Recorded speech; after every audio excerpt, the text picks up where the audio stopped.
오마력을 와트 단위로 환산하게 되면은 얼마가 될까요? 1마력이라고 하는 것이 바로 746와트이기 때문에 오마력은 746에다 5를 곱하면 됩니다. 3730와트가 됩니다. 답은 2번이 되죠. 주로 정전압 다이오드로 사용되는 것은 무엇일까요? 이 다이오드의 특성은 바로 역전압에 걸렸을 때는 그것을 버티는 특성이 있는데, 이 다이오드 중에서 제너 다이오드라고 하는 것은 일정한 전압을 버티도록만 설계가 되어 있습니다.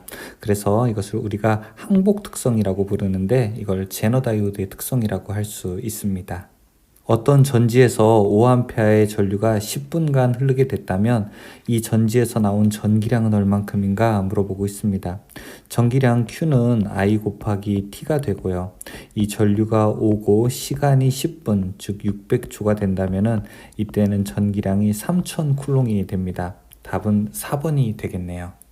15ohm의 저항회로에 E는 100sin 377t 플러스 3분의 파이의 전압이 가해졌을 때 T는 0에서의 순시 전류는 얼마가 될까요?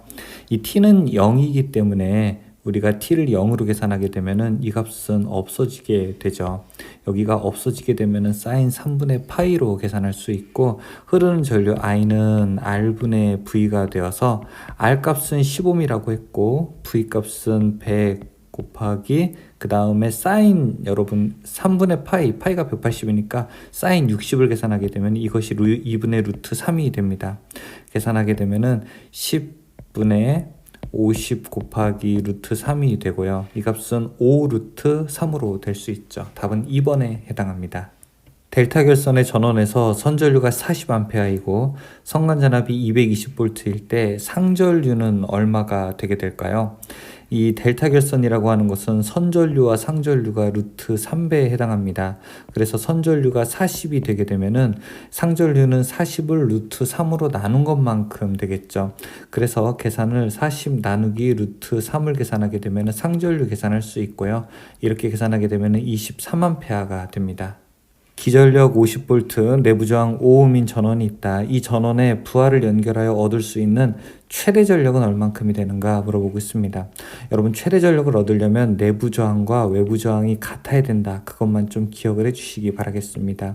여기가 5ohm이고요. 그 다음에 50V이고 그 다음에 외부 저항이 5ohm이 되게 되면은 외부에 갈 수 있는 최대 전력 P는 우리가 I제곱에 R로 계산할 수가 있고, 여기서 I가 얼만큼이 될까요? I는 10분의 50이 되니까 5A가 되겠죠. 5의 제곱 곱하기 외부 저항 5, 이렇게 계산할 수가 있네요.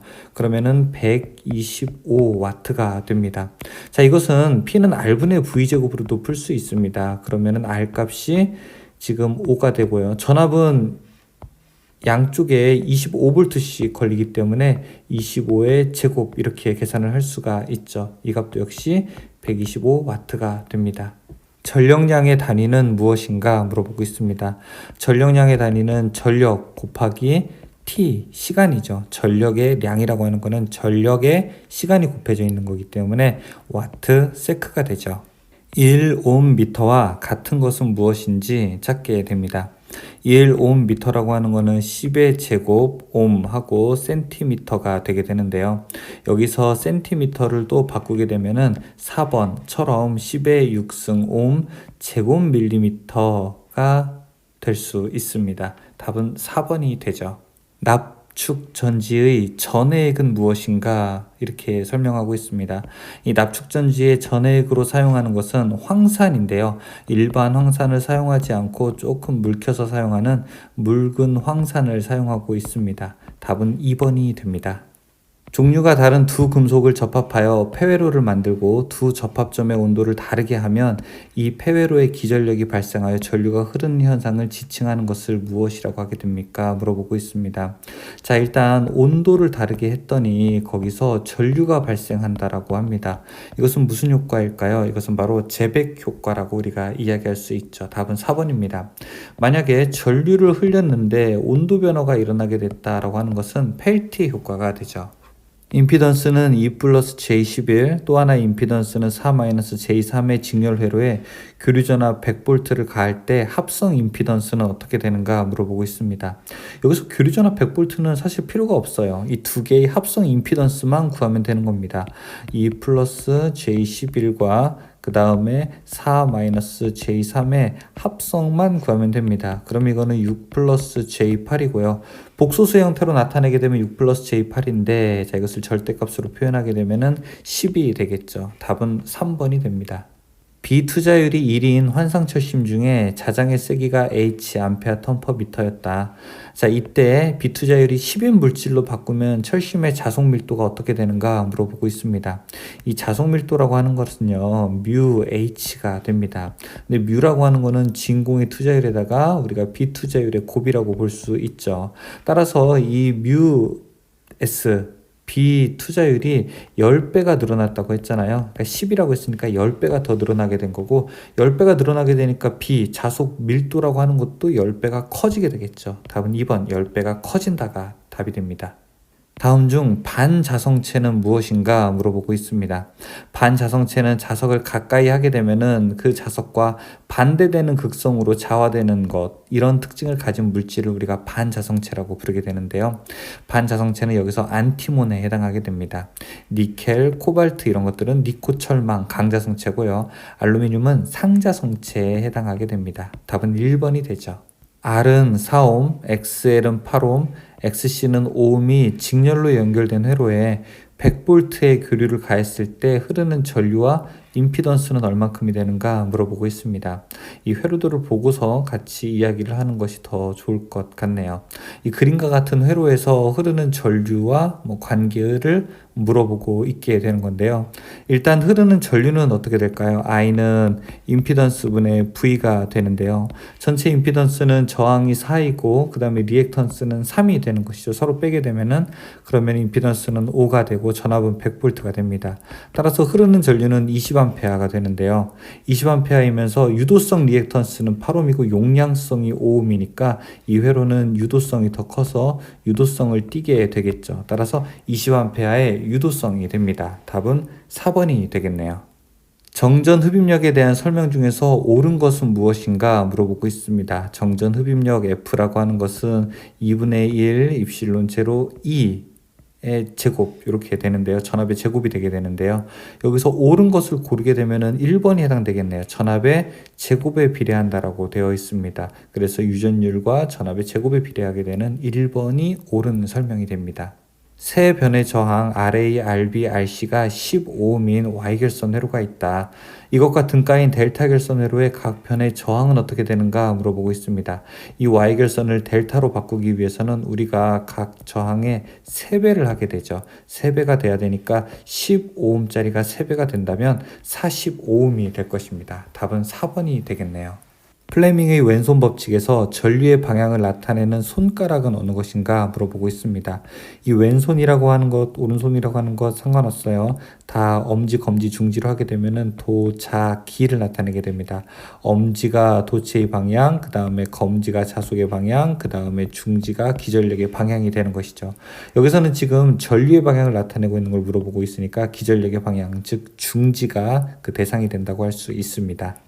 비유전율 2.5 유전체 내부의 전속 밀도가 2 곱하기 10의 마이너스 6승이라고 했어요. 이것의 전장의 세기가 얼마냐라고 물어보고 있습니다. 우리 전속 밀도는 엡실론 2 이렇게 해당이 되고요. 전장의 세기 2라고 하는 것은 엡실론 분의 T 풀 수 있습니다. 엡실론이라고 하는 거는 근데 진공의 유전율에다가 비유전율을 곱하게 되는 것이죠. 그 다음에 전속 밀도 D가 된다면은 이 식을 풀어보게 되면은 진공의 유전율 8.855 곱하기 10의 마이너스 12승에다가 비유전율을 곱하는 2.5가 되고요. 그 다음에 전속 밀도가 2 곱하기 10의 마이너스 6승이 되기 때문에 이걸 계산하게 되면은 9 곱하기 10의 4제곱이 됩니다. 답은 2번으로 볼 수 있습니다. 자체 인덕턴스 20mH 코일에 30A의 전류를 흘렸을 때 저축되는 에너지는 얼만큼인가 물어보고 있어요. 자, 코일에 축적되는 에너지 W는 2분의 1의 Li의 제곱만큼 되죠. 그러면 2분의 1 곱하기 L 값이 20mH, 즉 20 곱하기 10의 마이너스 3승이 되고요. i가 30의 제곱 이렇게 풀 수가 있죠. 그러면은 9줄이 됩니다. 답은 3번 9줄이 되죠. 2kV의 전압으로 충전하여 이 줄의 에너지를 축적하는 콘덴서의 정전 용량은 무엇인가 물어보고 있습니다. 자, 여기서 축적되는 에너지 W는 2분의 1의 CV의 제곱이 되는데요. 여기에서 축적되는 에너지가 바로 E라고 했고요. 그 다음에 2분의 1의 C 곱하기 전압, 2분의 1 곱하기 전압이 2000의 제곱이라고 합니다. 여기 이제 C 값을 알아내게 되면 되는 것이죠. 1, 2, 3, 4 하나씩 여러분들 대입해 보세요. 대입하게 되면은 쉽게 답을 알 수 있을 겁니다. 답은 2번 1 마이크로페럿이 됩니다. 2kV의 전압으로 충전하여 이 줄의 에너지를 축적하는 콘덴서의 정전 용량은 얼마가 되느냐 물어보고 있습니다. 축적되는 에너지 W는 2분의 1의 CV의 제곱이 되는데요. 여기에서 이 줄의 에너지가 축적됐다고 했으니까 여기가 2가 되고 그 다음에 2분의 1 곱하기 C값 그 다음에 전압 2000의 제곱 이렇게 문제를 풀 수 있습니다. 그러면 C값을 1, 2, 3, 4 하나씩 넣어보면 답을 얻을 수 있습니다. 답은 2번에 해당합니다. 단상 유도전동기의 기동 방법 중에서 기동 토크가 가장 큰 것은 무엇일까요? 기동 토크의 순서대로 우리가 배열을 하게 되면 반, 그 다음에 콘, 그 다음에 분, 그 다음에 세 이렇게 나눴습니다. 반발 기동, 반발 유도, 콘덴서, 분상, 쉐이딩 이렇게 갔었는데요. 반발 중에서도 반발 기동이 있고 반발 유도가 있는데 기동이 더 크게 됩니다. 따라서 반발 기동인 4번의 답이 맞게 되죠. 동기전동기의 용도로 적합하지 않은 것은 무엇일까요? 동기전동기의 가장 대표적인 특성은 우리가 정속도 특성이 있습니다. 토크가 그렇게 또 크지는 않습니다. 그래서 송풍기라든지 압축기라든지 분쇄기에는 유리하지만 크레인은 출발할 때 큰 힘이 필요하기 때문에 우리가 동기전동기 용도로 적합하지는 않게 됩니다. 답은 3번이 되죠. 교류전동기를 직류전동기처럼 속도 제어하려면 가변 주파수의 전원이 필요하다. 주파수 F1에서 직류로 변환하지 않고 바로 주파수로 변환하는 F2로 변환하는 변환기를 무엇이라고 하게 되는가 물어보고 있습니다. 보통은 우리가 교류를 직류로 바꾼 다음에 이 직류를 교류로 바꾸는 것이 일반적입니다. 그래서 교류를 직류로 바꾸는 걸 컨버터, 직류를 교류로 바꾸는 걸 인버터라고 하게 되는데 이렇게 주파수만 바로 다이렉트로 바꾸는 방법이 있는데 이런 것들을 우리가 사이클로 컨버터라고 부르게 됩니다. 답은 1번에 해당하죠. 분권 전동기에 대한 설명으로 옳지 않은 것은 뭐가 될까요? 분권 전동기는 대표적인 특성이 바로 정속도 특성이 있습니다. 그리고 토크는 전류에 비례하게 되는 겁니다. 1번은 토크는 전기자 전류의 자승, 제곱에 비례한다고 되어 있는데 자 이러한 이야기는 분권이 아니라 바로 직권 전동기의 특징이라고 할 수 있습니다. 답은 그래서 1번이 됩니다.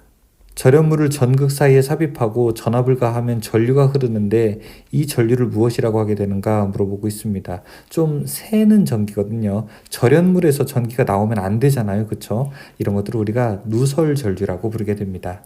상전압 300V의 삼상 반파 정류 회로의 직류 전압은 약 얼만큼이 되는가 물어보고 있습니다. 삼상 우리가 정류 회로에서 반파인 경우에는 입력된 전압 곱하기 1.17이 출력되고요. 삼상 전파인 경우에는 입력된 전압 곱하기 1.35가 출력이 됩니다. 지금 300V에서 1.17배가 출력이 되게 된다면 그 값은 350 정도가 될 겁니다. 답은 2번이 되겠네요. 단상 유도전압 조정기의 단락건선의 역할은 무엇인가 물어보고 있습니다. 이거는 그냥 암기를 하는 것이 여러분 좋을 것 같습니다. 단상 유도전압 조정기 단락건선은 전압 강화를 경감하게 됩니다. 교류회로에서 양방향 점호 및 소호를 이용하여 위상 제어를 할 수 있는 소자는 무엇입니까? 물어보고 있어요. 양방향이라고 했어요. 그러니까 껐다 켰다 하는 것이 가능한 거, 이걸 우리가 자기소호라고 하거든요. 이 자기소호가 가능한 소자는 바로 3번 GTO라고 합니다. 삼상 유도전동기의 원선도를 그리려면 등가 회로의 정수를 구할 때 몇 가지 시험이 필요하게 된다. 자, 이에 필요한 시험은 무엇인가? 이에 해당하지 않는 것을 우리가 물어보고 있습니다. 유도전동기의 원선도를 그릴 때 이 원선도를 그리려고 하게 되면은 무브화 시험, 구속 시험, 그 다음에 저항 측정 이런 것들이 필요하게 됩니다. 그래서 고정자 권선의 저항 시험, 무브화 시험, 그 다음에 구속 시험 같은 것이 필요하게 되는데 3번의 회전수 측정은 피할 필요가 없습니다. 됩니다. 이제 슬립이라고 하는 것은 원선도 상에서 구할 수 있기 때문에 이것을 측정할 필요는 없습니다. 220V 60Hz 사극의 삼성 유도 전동기가 있다. 슬립이 5%로 출력하고 17kW일 때 토크는 얼마가 되는가 물어보고 있습니다. 자, 토크 먼저 구하려면 지금 뉴턴미터로 물어보고 있죠. 그러면 9.55 n분의 p 이렇게 대답을 해야 될 것 같아요. 그러면 p 값은 지금 알았는데 17,000이라고 하는 거 알았는데 여기 속도를 못 구하겠네요. 그렇죠? 그럼 속도는 어떻게 구하게 됩니까? 1 빼기 슬립에다가 동기속도 곱하게 되는 것이죠. 야, 그러면 여기 지금 슬립은 나와 있네요. 그쵸? 동기 속도를 구해야 되네요. 근데 4극 60H면은 P분의 120F 계산하게 되면 1800 나오게 됩니다. 즉, 1-0.05, 그 다음에 1800 계산하게 되면은 이 값이 또가 아마 1710 정도 나오게 될 겁니다. 그럼 얘가 1710이 이 회전수가 되는 거고요. 여기다가 17,000 계산하게 되면은 아마 95 정도가 나올 거예요. 2번입니다. 그러니까 이 문제는 토크식도 알아야 되고 또 토크식에서 뉴턴미터로 할 때도 알아야 되고 그 다음에 속도 구하는 식도 알아야 되고 그 다음에 동기 속도까지 구해야 되는 거를 알아야 되니까 한 3-4가지 정도의 선행 지식이 필요하게 되는 문제라고 할 수 있습니다. 전기 기계의 철심을 성층하는 가장 적절한 이유는 무엇인가 물어보고 있습니다. 철심을 성층하는 거요. 철심을 성층하는 거 왜 이렇게 작게 나눠 가지고 쌓는 거죠? 그것은 바로 와류손을 적게 하기 위해서 그런 거죠. 히스테리시스 손을 적게 하기 위해서는 우리가 규소 강판을 사용하게 되죠. 답은 4번에 해당합니다. 2극 3600rpm인 동기발전기와 병렬운전하려는 12극 발전기 회전수는 어떻게 되는가 물어보고 있습니다. 회전수는 달라도 되는데 중요한 것은 발전기를 우리가 병렬운전하기 위해서는 두 개가 주파수가 같아야 된다는 거예요. 그래서 2극 3600rpm으로 회전하게 되려면 주파수는 어떻게 되나요? NS는 P분의 120F 이렇게 되죠. 그러면 여기에서 주파수 F는 계산하게 되면 120분의 NS 곱하기 P가 되죠. 그러면 여기가 120분의 NS 3600 곱하기 2 하게 되면은 60Hz. 즉 지금 주파수가 60Hz를 원하고 있다는 거예요. 그러면은 자, 우리가 12극으로 한번 돌려보게 되죠. NS는 P분의 120F니까 12분의 120 곱하기 주파수 60을 해보죠. 그럼 이거 600rpm 나오게 됩니다. 답은 1번에 해당하게 되죠. 그런데 지금 이 문제에서 2극에서 3600rpm이잖아요. 이렇게 문제 푸는 방법도 있는데 2극에서 3600rpm인데 지금 12극으로 갔으면 몇 배로 늘어난 겁니까? 6배로 늘어나게 된 거죠. 그럼 속도는 6배로 작아져도 돼요. 3600 나누기 6 하면 돼요. 그럼 600 나오게 됩니다. 비례식으로 풀 수도 있어요. 이 문제는요. 철심이 포화할 때 동기발전기의 동기 임피던스는 어떻게 되는가 물어보고 있습니다. 철심이 포화하게 되면은 자속이 충분하게 발생하지 않게 됩니다. 그래서 임피던스는 감소하게 됩니다. 답은 2번에 해당합니다. 전기 기계 효율 중에서 발전기의 규약 효율은 무엇인가 물어보고 있습니다. 이 발전기나 변압기는 내가 사용하는 전기가 넣는 전기가 아니라 어떤 거죠? 빼는 거죠. 그래서 뭐가 2번 나와야 된다고 했습니까? 출력이 2번 나와야 된다고 했었죠. 지금 여기서 출력이 2번 나와 있는 거, Q가 2번 표시되어 있는 것은 4번이 유일하게 되죠. 답은 4번입니다. 출력 플러스 손실 분의 출력이 바로 발전기의 규약 효율이 되죠. 또 이거는 동시에 변압기의 규약 효율이 되기도 합니다. 기동 전동기로서 유도 전동기를 사용하려고 한다. 동기 전동기의 극수가 10인 경우 유도 전동기의 극수는 무엇인가 물어보고 있습니다. 우리가 동기 전동기를 기동할 때 유도 전동기를 사용하는 것을 유도 전동기 법이라고 부르게 됩니다. 이때는 반드시 동기기보다 2극 더 적은 것을 사용하게 되는데요. 계산이 쉬워요. 10 빼기 2만 하면 됩니다. 그러면 몇 극이 됩니까? 8극이 되죠. 답은 그래서 1번으로 놓을 수가 있습니다. 직류 분권 전동기의 계좌 저항을 운전 중에 증가시키면 회전 속도는 어떻게 되는가 물어보고 있습니다. 계좌 저항이 증가하게 되면은 어떻게 됩니까? 자속은 전류라고 해야 되겠죠. 계좌 전류는 감소하게 됩니다. 그러면은 자속도 감소하게 되고요. 그럼 속도는 어떻게 됩니까? 속도는 증가하게 되죠. 속도식 n이 phi 그 다음에 k라고 해야 되겠죠. 자. 이렇게 해서 K 그 다음에 5분의 V-IRA로 되니까 자속이 만약에 감소하게 되면 속도는 증가하게 됩니다. 답은 1번 속도는 증가합니다. 전격전압 220V의 동기발전기를 무부하로 운전하였을 때 단자전압이 253V였다면 전압 변동률은 어떻게 되는가 물어보고 있습니다. 전압 변동률은 바로 전격분의 무부하 빼기 전격 이렇게 계산을 할 수가 있죠. 전격이 지금 220이고 무부하가 253이니까 이 식을 그대로 넣어서 계산하게 되면은 우리가 전압 변동률을 얻을 수 있습니다. 바로 0.25, 즉 15%가 됩니다. 답은 2번이 되죠. 고장에 의하여 생긴 불평형의 전류차가 평형 전류의 어떤 비율 이상으로 되었을 때 동작하는 것으로 변압기 내부 고장의 보용으로 사용되는 개전기는 무엇인가 물어보고 있습니다. 자, 보세요. 전류차가 어떤 비율 이상으로 되었을 때 동작하는 거. 이거 다 나왔죠, 그쵸? 비율 차동 개전기라고 합니다. 비율 차동 개전기. 답은 3번이 되죠. 그림과 같은 기호가 나타내는 소자는 무엇일까요? 에노드에서 캐소드로 가고 게이트가 있게 되는 것. 이것이 바로 SCR이라고 하는 것이죠. 역저지 3단자 사이리스터를 설명하고 있습니다. 3종 접지공사의 접지 저항값은 얼마가 될까요? 3종인 경우에는 100옴 이하가 되어야 되죠. 그 다음에 1종이라든지 특3종인 경우에는 우리가 10옴 이하가 되어야 합니다. 가로등, 경기장, 공장, 아파트에서 사용하는 일반 조명, 고압 방전 등의 효율은 몇 루멘 퍼 와트 이상의 것이어야 됩니까? 1와트당 70 루멘 이상의 효율이 있어야 됩니다. 답은 3번이 해당하죠. 옥내 시설하는 사용 전압이 400V 이상인 저압의 이동 전선은 0.61kV EP 고무재련 클로로플랜 캡타이어 케이블로서 단면적이 몇 제곱밀리미터 이상이어야 되는가 물어보고 있습니다. 캡타이어 케이블인 경우에는 단면적이 0.75 제곱밀리미터 이상인 것을 우리가 사용할 수 있습니다.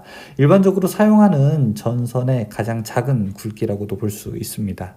무대에 무대 바로 및 오케스트라 박스, 영사실, 기타, 사람이나 무대 도구가 접촉할 우려가 있는 곳에 시설하는 저압 내배선, 전구선 또는 이동전선은 사용전압이 몇 볼트 미만이어야 되는가 물어보고 있습니다.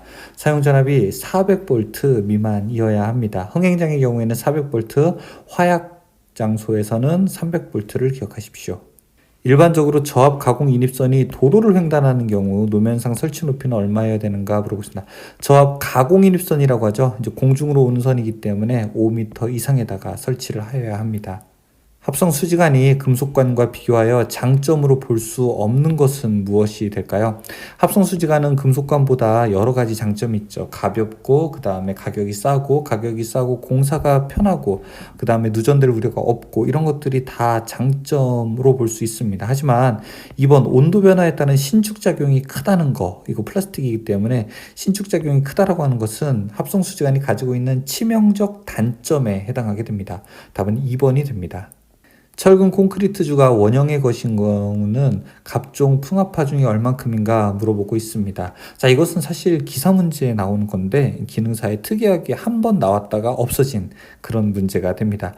원형 철주인 경우에는 588파스칼이 되고요. 그 다음에 애자인 경우에는 1039가 됩니다. 지금 풍압파 중, 이 바람에 견뎌야 되는 하중인데 원형이라고 했으니까 철근 콘크리트주 바로 1번에 해당하게 됩니다. 단선의 브리타니아 직선 접속 시 전선 피복을 벗기는 길이는 전선 지름의 약 몇 배로 해야 되는가 물어보고 있습니다. 전선 두 개를 이렇게 겹치게 된 다음에 나머지 보조선으로 감아주는 게 브리타니아 접속인데요. 이때 벗기는 길이는 전선 바깥 지름에 충분하게 길게 벗겨야 되므로 약 20배 정도를 벗겨주게 됩니다. 답은 3번이 해당합니다. 폭발성 분진이 있는 위험 장소에 금속관 배선에 의할 경우 관 상호 및 관과 박스 기타의 부속품이나 풀박스 또는 전기 기계기구는 몇 턱 이상의 나사 조임으로 접속해야 되는가. 아마 이 문제는 이제 여러분 더 이상 보지 않아도 그냥 딱 보기만 해도 풀 수 있을 거예요. 그렇죠? 답은 5턱입니다. 금속 덕트에 넣은 전선의 단면적의 합계는 덕트 내부 단면적의 몇 % 이하로 해야 되는가 물어보고 있습니다. 자, 우리가 일반적인 경우에서는 넣는 것은 바로 20%까지 넣을 수 있고요. 그 다음에 제어 회로용만을 넣을 때에는 50%까지 넣을 수 있습니다. 그래서 만약에 단 나오게 되면은 단이라는 것 뒤에 어떤 말이 있는지 꼭 읽어보자고 했어요. 전광 표시장치, 출퇴 표시 등 기타 이와 유사한 장치 또는 제어 회로 등의 배선만을 넣는 경우가 아니다라고 됐습니다. 이 문제는 정말 난이도가 별 3개짜리입니다. 별 3개 아니고 별 5개짜리야. 배선만을 넣는 경우가 여기까지 보면 제어회로 등하게 되면은 바로 제어로 가는데 그게 아니라 제어가 아니라 일반적인 경우를 다시 물어보는 겁니다. 답은 1번에 해당합니다. 가연성 가스가 새거나 체류하여 전기 설비가 발화원이 되어 폭발할 우려가 있는 곳, 되게 어려운 곳이에요. 그렇죠? 있는 곳에 저압 옥내 전기 설비의 시설 방법으로서 가장 적합한 것은, 그러니까 오직 가능한 하나만 찾으라고 하는 거예요. 오직 가능한 하나만 찾을 때에는 우리가 금속관이 짱이라고 했었죠. 답은 4번 금속관이 됩니다. 동력 배선에서 경보를 표시하는 램프의 일반적인 색깔은 무엇이 될까요? 경보라고 하는 것은 뭔가 좀 잘못됐다라고 하는 거죠.